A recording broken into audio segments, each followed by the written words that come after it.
ধুলাহেদা অঞ্চলের বাকশোল গ্রামসভাতে আজকে 30শে জুন হুল দিবস পালিত হলো। এটা বাকশোল গ্রামসভার উদ্যোগে পালিত হলো। আমরা আজকে বিশেষত 30শে জুন 1855 সালের দুজন যে নায়ক সিধু মুর্মু কানু মুর্মুর নামকে স্মরণ করেই আজকের দিনটি পালিত হয়। এই পুজো পাঠটা আমরা বিশেষ করে পালন করি যে 1855 সালের 30শে জুনে যে হুলের ডাক দিয়েছিলেন সিধু কানু, তাদের স্মরণ করে তখনকার যে বীর শহীদগুলো প্রাণ দিয়েছিল জল জঙ্গল জমির জন্য, আদিবাসী মানুষদের জন্য, ইংরেজদের তাড়ানোর জন্য, তাদেরকে স্মরণ করেই আমরা প্রথমেই আমরা স্মরণ করে সেখানে মাল্যদান করি।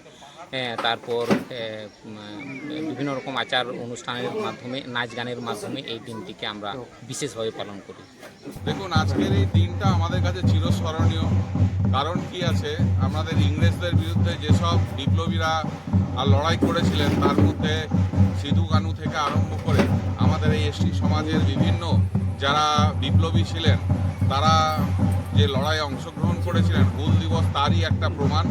এবং আজকের এই দিনটাকে গোটা পশ্চিমবঙ্গ ব্যাপী আমরা যেভাবে মানাচ্ছি, আর বিগত দিনে হুল দিবস হয়েছে, কিন্তু বিগত দিনে তৃণমূল সরকার যেভাবে এই হুল দিবসটাকে বিকৃত করেছে বা বিভিন্ন সময়ে হুল দিবসটাকে উপেক্ষা করে গেছে, সেই বিষয়টা যাতে আর আগামী দিনে না হয় সেই চেষ্টা আমাদের সরকারের থাকবে।